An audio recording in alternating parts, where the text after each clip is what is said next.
ESPN senior draft analyst Mel Kiper Jr. released his mock draft 4.0 today, which has no shortage of angles to talk about. And first off, we have a big trade near the top of the draft with the Titans trading up third overall with the Cardinals, where they've been there 5 years in the common draft era where multiple teams made top 3 picks after trading up. Of course, you think of the 49ers most recently. The other team that's already traded up is the Panthers. They select Bryce Young first overall in this latest mock. Overall, Kiper has 4 quarterbacks coming off the board in the top 4 picks, including Anthony Richardson to Tennessee. As for college conferences, the SEC on full display again, having 7 players selected in the top 10, which would be the most by a single conference in the top 10 in the common draft era. And then lastly, we got plenty of cornerbacks coming off the board, with 6 being selected in the first round, starting with the Raiders selecting Devin Witherspoon. There's so much here. And Marcus, Jalen Carter is now picked before Will Anderson Jr. Why do you think that is?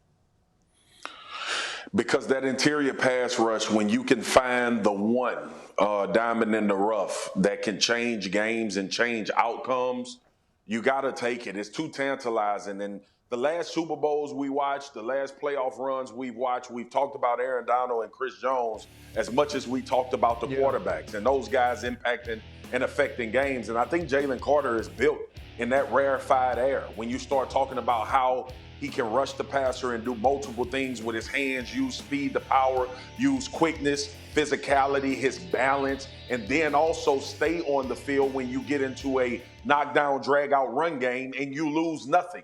So when you start talking about the path to the quarterback and the athleticism of these quarterbacks, teams now are trying to find that one interior defensive tackle that can create and create things for everybody else around them. I think Jalen Carter is that. It's usually an anomaly, but here recently it seemed like we didn't hit a few in a row when it comes to drafting defensive tackles that are making impacts on games as much as the outside rushers who have been the darlings of the draft in the recent history.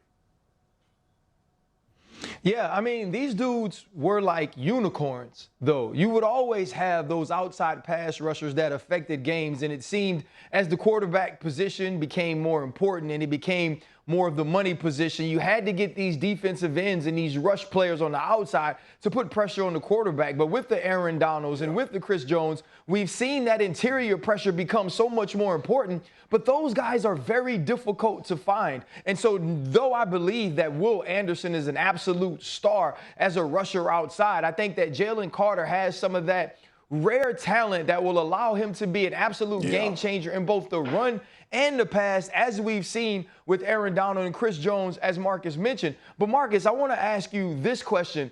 How much more difficult is it to find that D tackle than it is one of those rush ends in today's football? RC is difficult because, one, you got to have a guy that is physical enough, because you always think of interior being able to defend the run. The second thing is, how well do they work in tight space? And do they have the feet of a running back like a dancer? And are they powerful enough to push pocket? Jeffrey Simmons, Quentin Williams comes to mind. Deron Payne, Jonathan Allen in Washington. Like, there are guys that's doing this at a high level, and we believe Jalen Carter can be in that Aaron Donald and Chris Jones conversation. And what's interesting to me when you look at this, right, is that all these teams up top who are thinking about quarterback, every time there's a quarterback who isn't picked, or basically there's a quarterback, it pushes these guys one more slot down. So Arizona is going to have a choice. Does it take a guy like Will Anderson at 3 if a quarterback goes 2? Or do they trade out of that spot to a spot where maybe they risk losing a guy like Will Anderson or Jalen Carter? That's the decision that all these teams are making. But all the teams that are out of the quarterback market in the top 12, 15 picks, they're all rooting for 4 quarterbacks to come off the board right away so that it just pushes players like this right into their laps. Yeah, they're like calling those teams up there. They're like, hey, man, I've never seen a quarterback class like this before. You got to take all these 4 guys right off the top, slide everything back toward us. We'll take it. Thanks for watching ESPN on YouTube. For live streaming sports and premium content, subscribe to ESPN+.